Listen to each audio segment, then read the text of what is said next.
Hello everyone, myself Ashok Patil. Today we will see Science 1, chapter number 1, Gravitation. Let us see now chapter number 1, Gravitation. Let us start now chapter number 1, Gravitation. Introduction of this chapter. In the previous standard, we have seen what are the types of forces and effect of force acting on an object. In this lesson, we learn gravitation, circular motion, centripetal force and Kepler's law. Once again repeat, what is the introduction of the chapter will be given. In the previous standard, we have seen what are the types of forces and effect of force acting on an object. In this lesson, we learn gravitation, circular motion, centripetal force and Kepler's law. Explanation of the gravitation. Look at the video, animation video. This like a Newton sitting below the tree. The gravitational force is an universal force and acts not only between two objects on the earth but also between any two objects. Once again, the gravitational force is universal force and acts not only between two objects on the earth but also between any two objects. Write down this sentence or take a screenshot.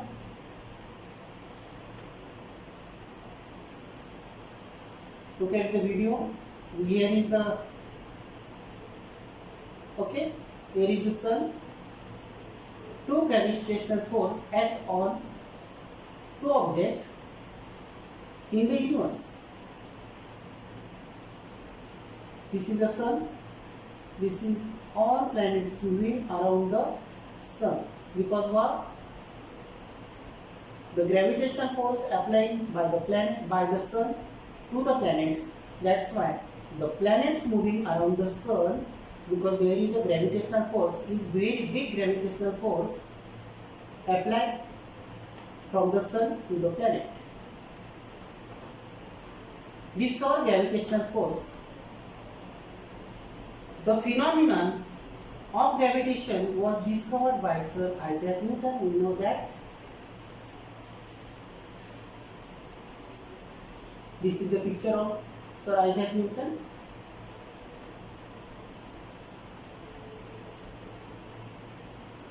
As the story goes, he discovered the force by seeing an apple fall from a tree on the ground. Once again, as the story goes, he discovered the force by seeing an apple fall from a tree on the ground.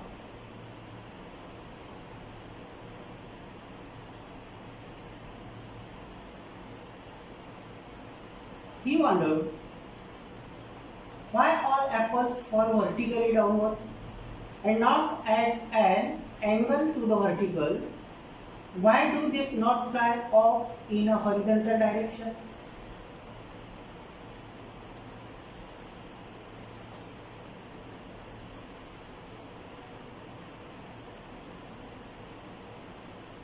After much thought, he came to the conclusion that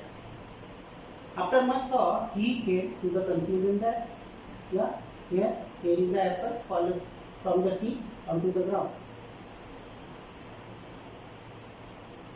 The first conclusion of Mr. Isaac Newton is the earth must be attracting the apple towards itself.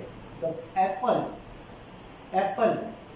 falling from the tree onto the surface of the earth. Because why?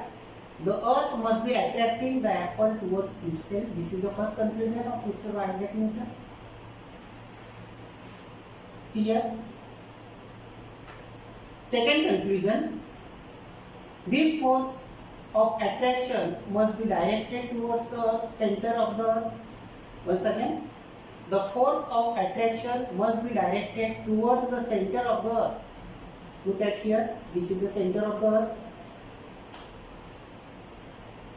Third conclusion, the direction from the apple on the tree to the center of the earth is vertical direction and the position of the apple, and thus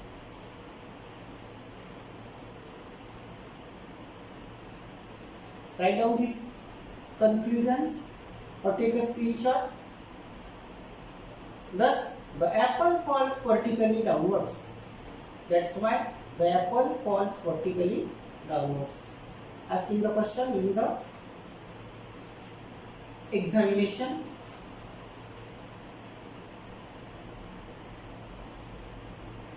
Newton thought that if the force of gravitation acts on apple on the tree at different heights from the surface of the earth.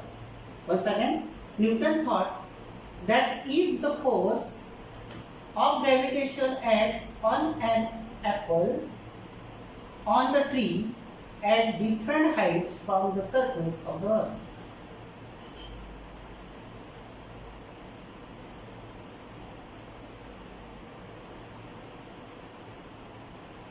It can also act on the object at even greater heights much further away from the earth, like the moon. Once again, it can also act, the gravitational force, it can also act on object at even greater heights much further away from the earth, like the moon. Like the moon or all planets, satellites, artificial satellites. Even further objects like the other planets and the sun. Even further objects like the other planets and the sun.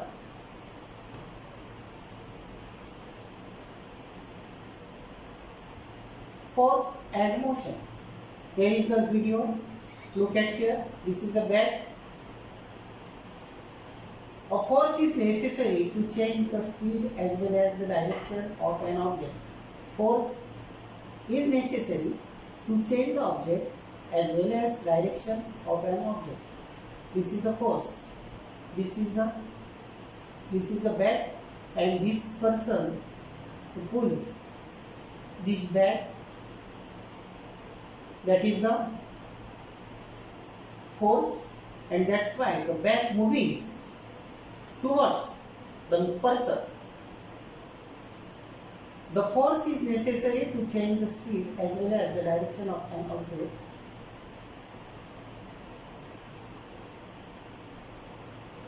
Look at here.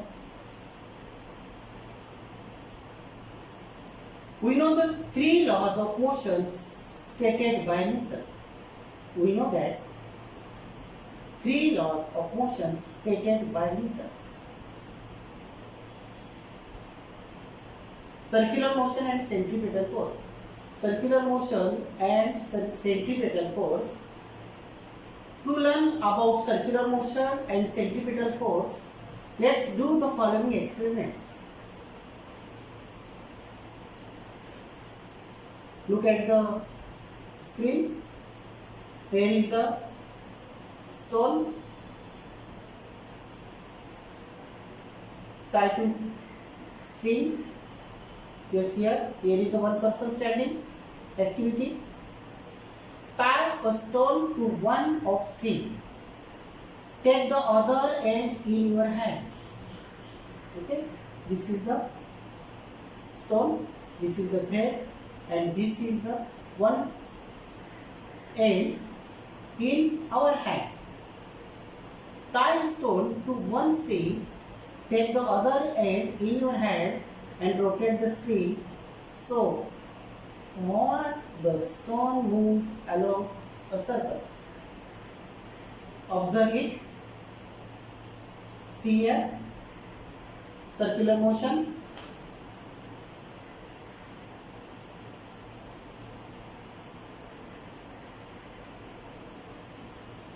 First conclusion, as long as we are holding the string, we are pulling the stone towards us, that is towards the center of the circle, and are applying a force. Once again, as long as we are holding the string, we are pulling the stone towards us, that is towards the center of the circle and applying a force.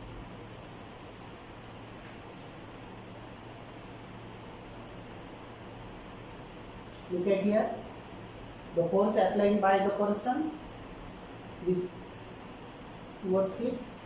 The force stops acting when release the string. The force stop acting when release the string. When you release the string, that time the force stop acting. Yes. Look at here.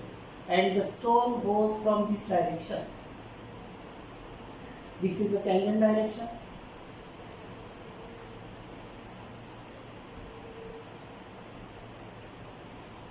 In this case, the stone will fly up along straight line, which is the tangent to the circle, to the position of the stone when the string we will release.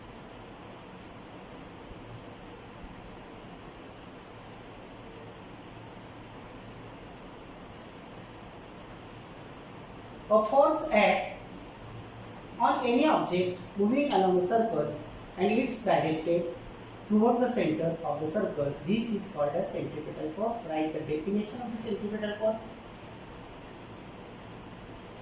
This is the most important definition is the centripetal force. Once again, write down or take a screenshot, and after this video you can write other notes. Once again, look at the centripetal force.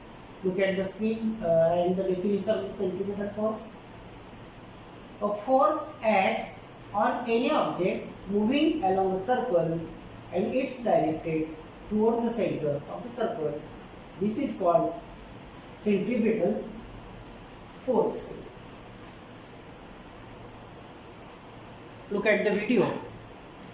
The moon, which is natural satellite of the earth, goes around is in a definite orbit. The moon, here is the moon and this is the earth. The moon, which is the natural satellite of the earth, goes around is in a definite orbit. Look at here. This is the moon and this orbit is a definite. It can be explained by the circular motion and centripetal force.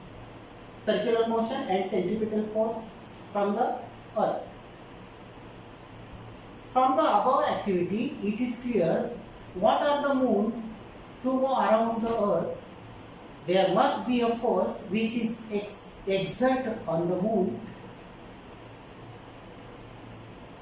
Cl. There must be force which is exerted on the moon. The earth exerts force on the moon here.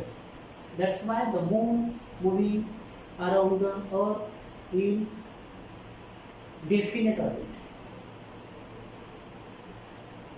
And this force must be exerted by the earth.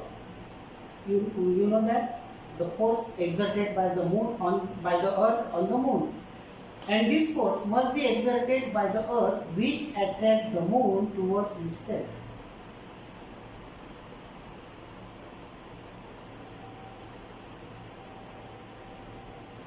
Similarly, the sun must be attracting the planets, including the earth, towards itself. That's why the sun applied or exerted the force to all planets moving around the sun. That is the centripetal force.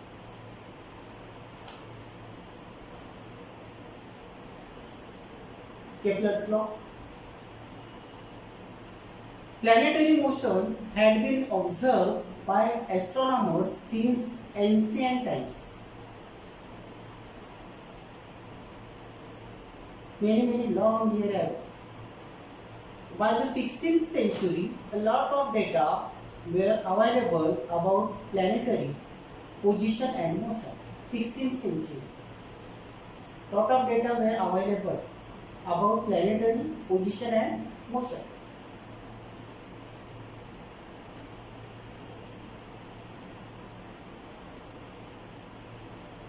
This is the picture of Johannes Kepler, scientist, most important scientist in this chapter.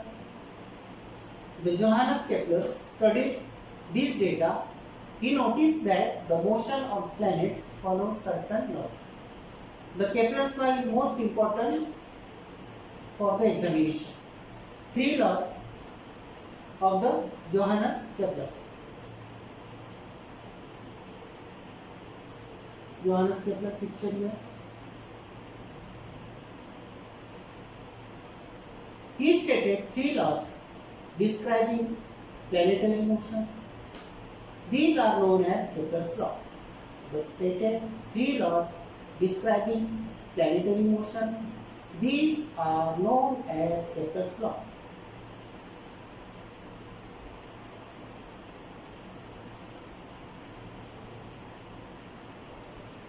Kepler's first law. Look here, this is the diagram of Kepler's law.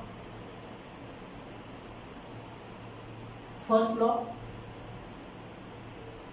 the orbit of a planet is an ellipse with the sun at one of the foci.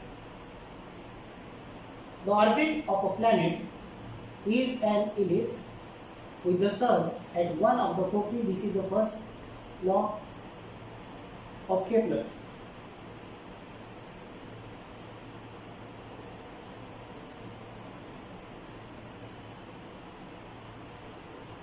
The figure shows the elliptical orbit. This is the elliptical orbit, that is not a circular orbit.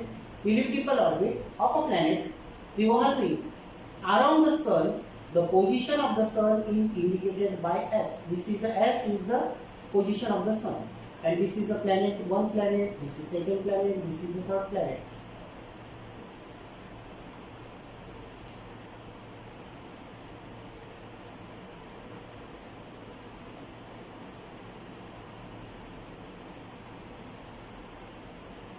Kepler's second law.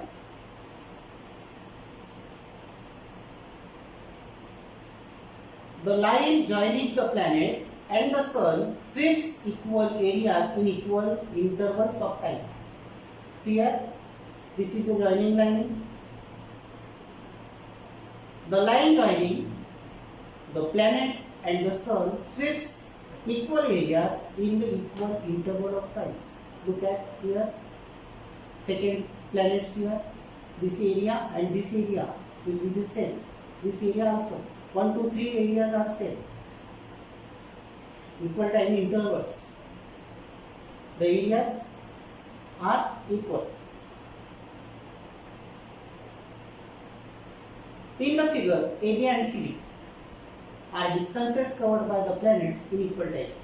AB and CD are distances covered by the planets in equal time. That's why the area of this area and this area will be equal.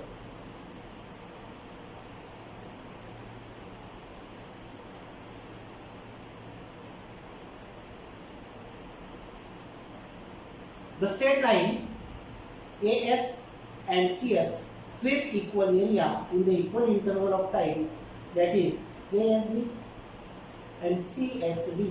Areas are equal. Areas are equal.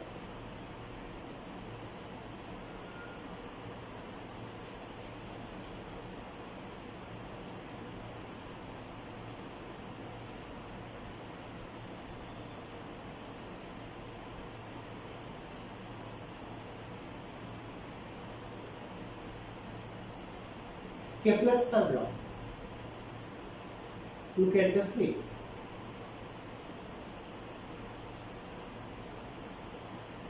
The square of its period of revolution around the sun is directly proportional to the cube of the mean distance of the planets from the sun. This is the third law of Kepler's third law. The square of its period revolution around the sun is directly proportional to the cube of the mean distance of a planet from the sun. Thus, if r is the average distance of the planets from the sun and t is the period of the revolution, then sorry,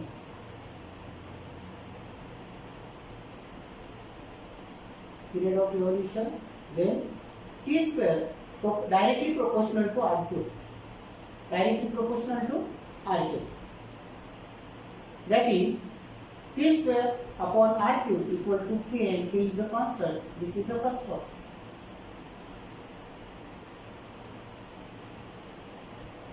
T square upon R cube equal to K equal to constant. This is the first one, equation first. Kepler's laws help Newton in the formulation of this theory of gravitation. Kepler's law help Newton in the formulation of this theory of gravitation. These laws is very useful to Newton theory of gravitation. Newton's universal law of gravitation. All the above consideration, including Kepler's laws, led Newton to formulate this theory of universal gravity. The Kepler's law used in universal gravity of the Newton. Laws of the Kepler and use Sir Isaac Newton, and theory of universal gravity, in the theory of universal gravity. According to theory, every object in the universe attracts every other object with the definite force. This is directly proportional to the product of the masses of the two objects, and it's universally proportional to the square of the distance between them. Once again, according to the theory, every object in the universe attracts every other object with a definite force. This is directly proportional to the product of the masses of the two objects, and it's inversely proportional to the square of the distance between them. This is the universal law of gravitation according to this theory. This is the picture of Sir Isaac Newton. Take a screenshot or write down in your notebook. See here, M1 and M2 are the two substances, two objects. Figure shows two objects with masses M1 and M2. M1 and M2, two objects here, kept at a distance from each other. Kept at distance from each other. D is the distance here. Mathematically, the gravitational force of attraction between these two bodies can be written as, this is the F, this is the D. F proportional to M1 into M2 upon D square.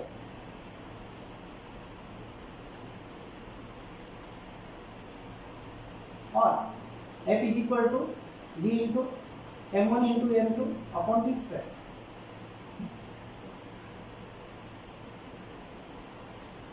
Look at this formula. G is the constant of proportionality and is called the universal gravitational constant. G, here is the G, capital G. G is the constant of the proportionality and it is called the universal gravitational force.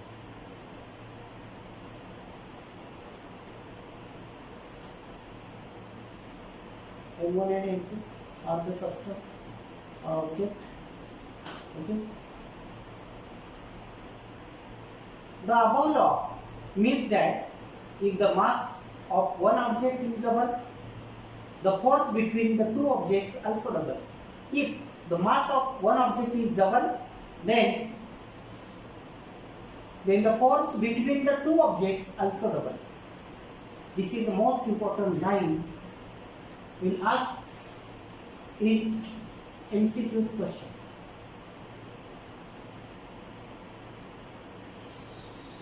The value of G is a gravitational force acting between two unit masses kept at a unit distance away from each other. Unit distance away from each other.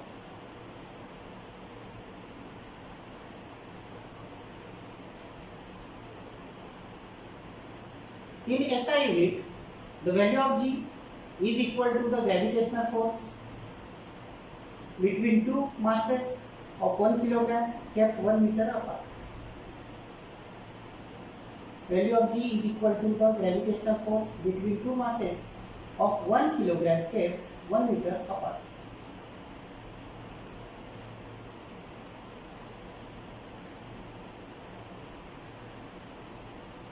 Write down this sentence. The value of G was first experiment measured by Henry Cavendish. Henry Cavendish, and is not in the spelling here. The name of the scientist is Henry Cavendish, Henry. Okay. The value of G was first experiment measured by Henry Cavendish.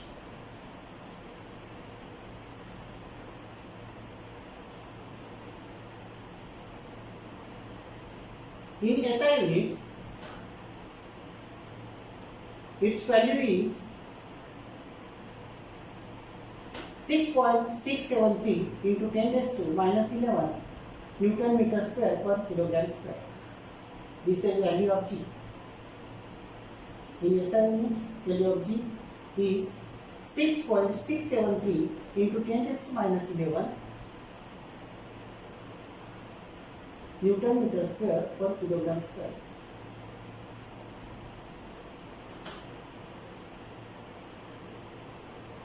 Gravitational force. If the mass of an object is double, the force between the two objects is also double. We know this line in previous statement.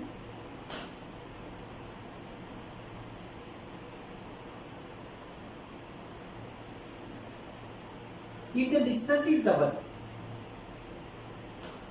the force decreases by a factor of 4, 1 upon 4 times. When the mass is double, that time distance is double. But the distance is double, the force decreases by factor of 4. Most important sentence this is also. If two bodies are spherical means circular, okay. If two bodies are spherical, the direction of the force along the line joining the centers is taken to be t. This is the distance between two objects. If the circular, this is the distance of the d distance here taken to be d. Joining the centers is taken to be d. When the bodies are not spherical or have irregular shape, the direction of force is along the line joining their centers of mass and d is taken. Here is the object is not spherical. This is the irregular shape.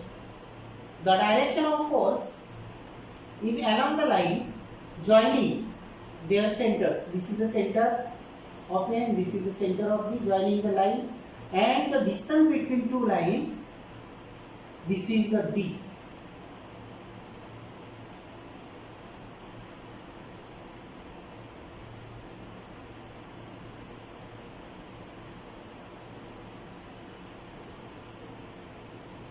To be the distance between two centers of the mass. To be the distance between the two centers of the mass. This is the d is the distance between two center of the mass. This is the 1a mass, this is the b mass. Okay, then this is the center, this is straight line, this is the straight lines, and distance between two straight line, the distance between the two centers of mass, this is the d.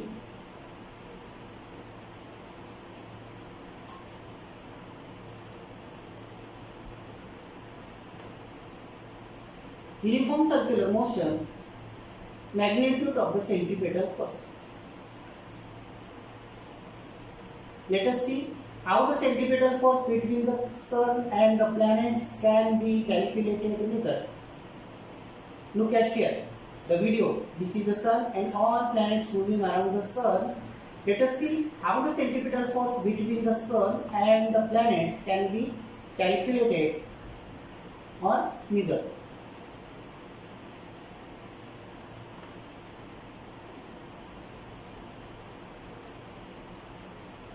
Consider an object moving in a circle with a constant speed. This is object moving circular with constant speed. Suppose this is the object and moving circular speed. Such a motion is possible only when the object is constantly acted upon by force directed towards the center of the circle. Such motion is possible only when the object is constantly acted upon by a force directed towards the center of the circle.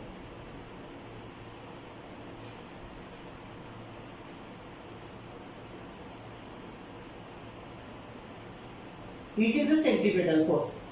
Okay, this force is a centripetal force acting from the center of the object, because the object moving around the center of the circular. If m is the mass of the object, v is its speed, and r is the radius of the circle. M is the mass of the object, v is the speed, and r, this is the r, okay, radius of the circular part. That's it's called r. R means radius. It can be shown that this force is equal to F is equal to m into v square upon r. It can be shown that this force is equal to F. F means force equal to m into v square upon r.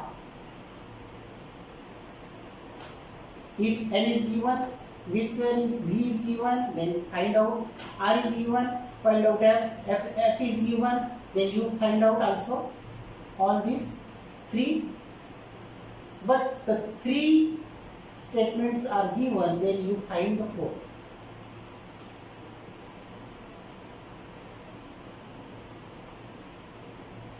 If a planet is revolving around the sun in circular orbit in the uniform circular motion, if a planet is revolving around the sun in circular orbit in uniform circular motion, then centripetal force acting on the planets toward the sun must be F is equal to mv square upon r. mv square means m into v square upon r.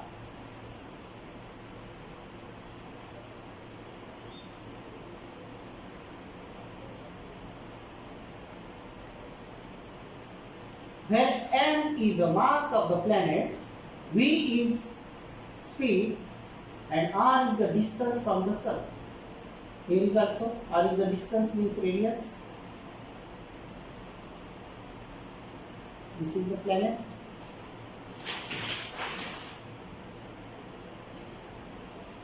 Now we can express the speed of the planets in the terms of our period of revolution.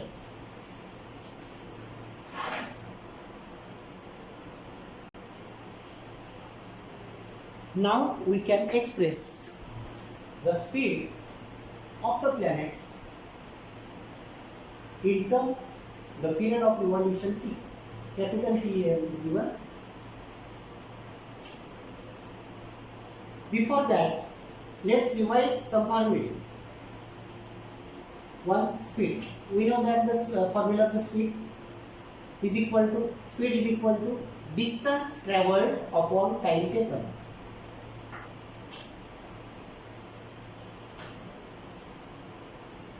Second formula, we know that circumference of the circle 2 pi r.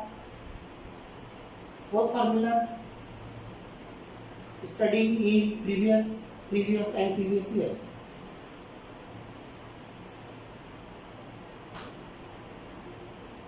Kepler's third law, T square proportional to R cube, that is T square upon R cube equal to constant K. K is the constant. T square proportional to R cube, that is T square upon R cube equal to constant equal to K.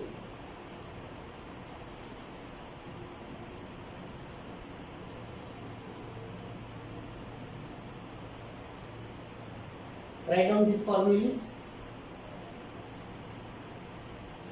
Speed of the planet. Now find out the speed of the planet. The distance traveled by the planet in one revolution is equal to perimeter of the orbit is equal to 2 pi r. The distance traveled by the planets in one revolution, because revolution is a circular in motion, that's why equal to perimeter of the orbit. The orbit, okay, start here and end here also, that is the circular in motion, that's why perimeter of the orbit is equal to circumference of the orbit, 2 pi r. R is equal to distance of the planet from the sun. R is equal to distance of the planet from the sun, that is called as radius. Time taken is equal to period of evolution is equal to capital T. Here time taken is equal to period of evolution is equal to T.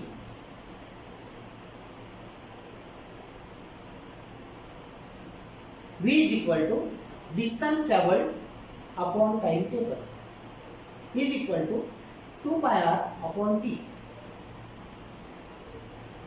Force F is equal to m into v square upon r is equal to m into bracket 2 pi r upon T bracket square upon r is equal to 4m pi square r upon T square, 4m pi r square upon into r upon T square.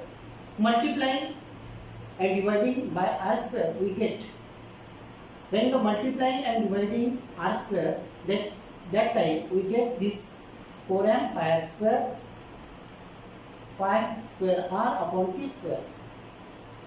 F is equal to 4m pi square upon r square into r cube upon T square bracket raised to r.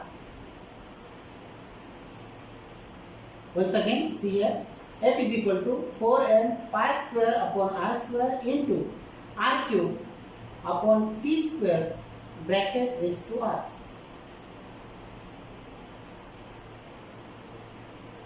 See here.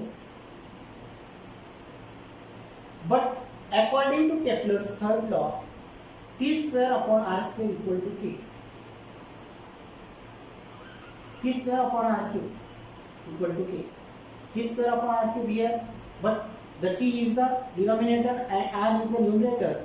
Then we convert inverse T going to the numerator and r cube going to the denominator. That's why you can write equal to K. Then F is equal to 4m pi square upon r cube into K. But 4m pi square upon K equal to constant. 4m pi square upon K equal to constant.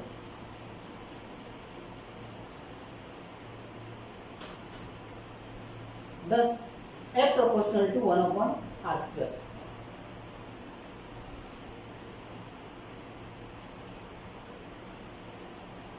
Thus, the Newton concluded that the centripetal force, which is the force acting on the planet and it's responsible for its circular motion. Once again, thus the Newton concluded that the centripetal force, which is the force acting on the planet and it's responsible for its circular motion,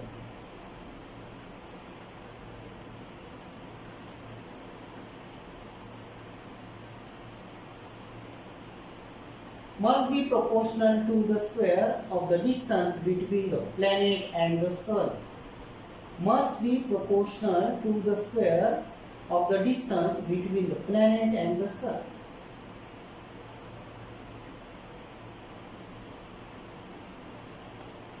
Newton identified this force with the force of gravity and hence postulated in inverse square law of gravitation. Newton identified this force with force of gravity and hence postulated in the inverse square law of gravitation. Once again, Newton identified this force with the force of gravity and hence postulated the inverse square law of gravitation.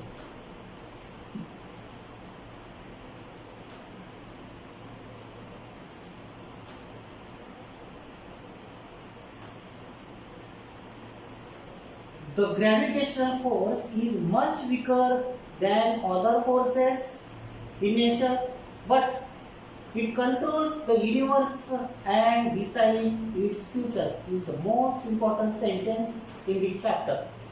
Very weaker force. Gravitation is the very weaker force, but the controls in the universe and decide its future. The gravitational force is much weaker than other forces in nature, but it controls the universe and decides its futures.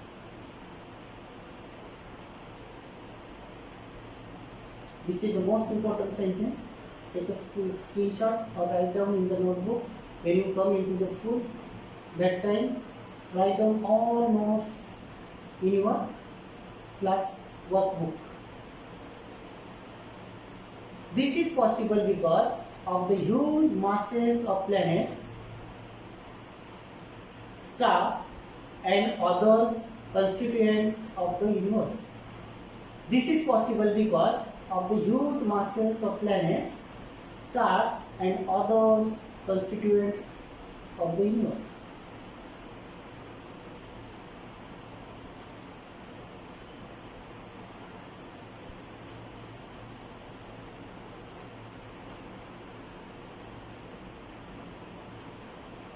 This is a solid example.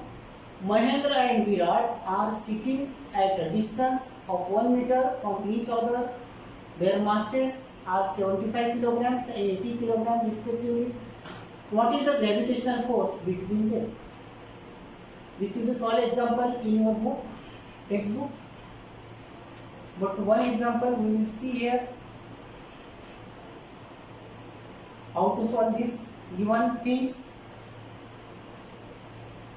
Mass of Mahendra is equal to m1 equal to 75 kilograms.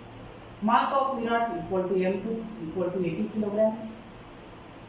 G is equal to 6.67 into 10 raised to minus 11 Newton meter square per kilogram square. This is the given things. And what will be calculated? This distance between m1 and m2 is equal to r is 1 meter. 1 meter is given here. Gravitational force find out. Then gravitational force is equal to F is equal to question now. According to Newton's law, F is equal to G into m1 into m2 upon r square. G is equal to F is equal to G into m1 into m2 upon r square. R is equal to D. D is equal to distance between two objects. Then F is equal to 6.67. The value of G is equal to 6.67 into 10 raised to minus 11, and mass of the Mahendra is 75 kilograms and mass of the Virat is equal to 80 kilograms, and R is equal to 1 because the radius is 1 and 1 square Newton. Then F is equal to 6.67 into 10 raised to minus 11 into 75 into 80 upon 1 square Newton.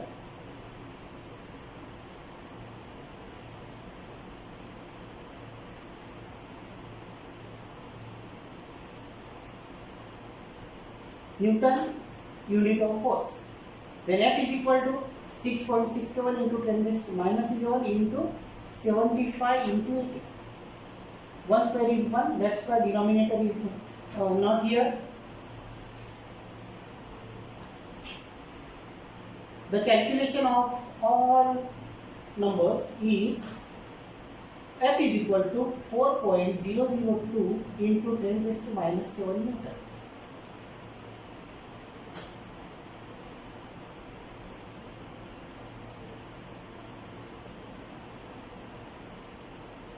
The gravitational force between Mahendra and Virat is 4.002 into 10 raised to minus 7 Newton.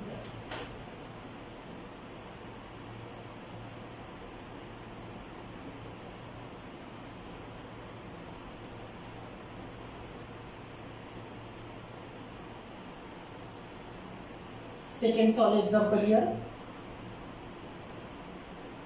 In the above example, assuming that the bench on which Mahendra is sitting is frictionless, starting the zero velocity, what will be the Mahendra's velocity of motion towards Virat after 1s? Will this velocity change with time and how?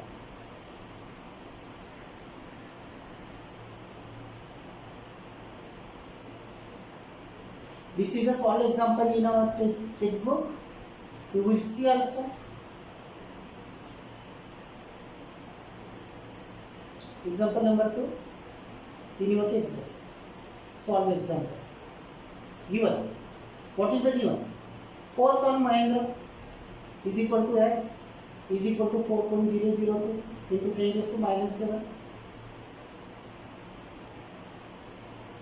Mahendra's mass is equal to M is equal to 75 kilograms.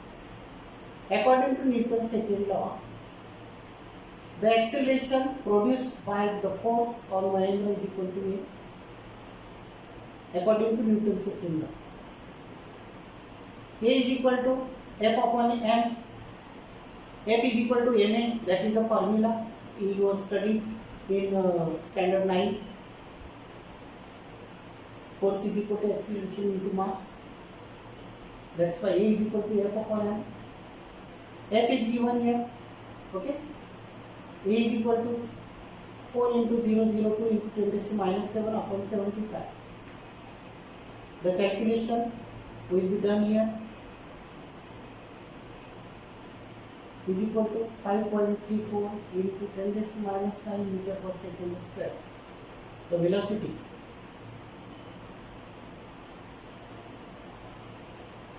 acceleration is equal to 5.34 into 10 raised to minus 9 meter per second square.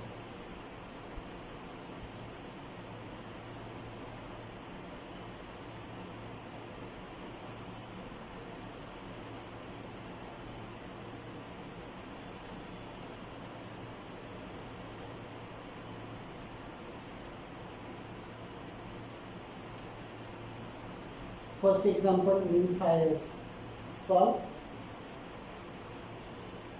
Now using Newton's first equation, we can calculate Mahendra's velocity after 1 second.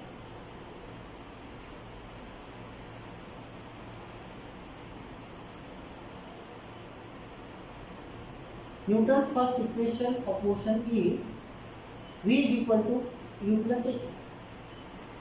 Here V is the final velocity of Mahendra. As Mahendra is sitting on the bench, his initial velocity U is equal to 0. We know that U is equal to starting speed, U is equal to 0, velocity also 0.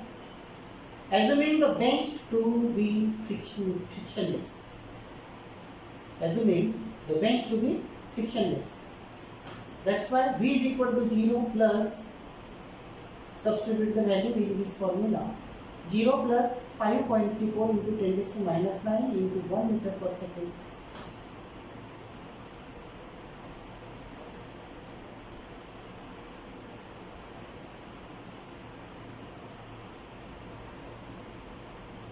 Mahendra's velocity after 1 second will be 5.34 into 10 raised to minus 9 meter per second.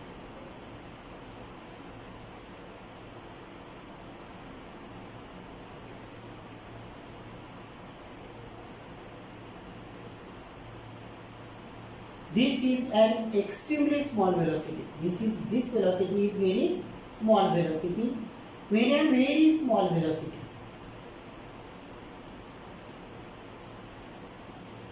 The velocity will increase with the time because of acceleration.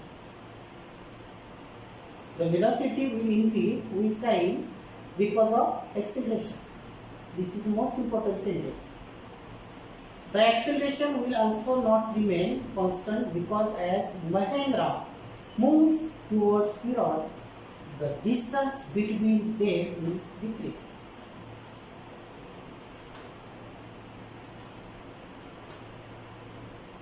The acceleration will also not remain constant because as Mahendra moves towards Virat, the distance between them will decrease. When the Mahendra moves towards Virat, the distance decreases, we know that.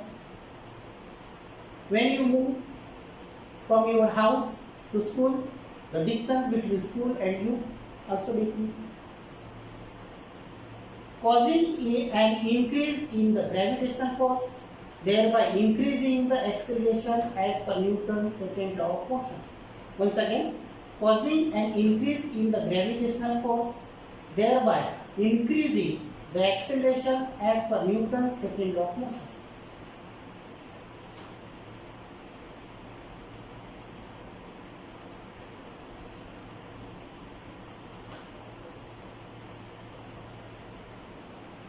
Okay. Next part of this chapter we will be seen after some time. Till then,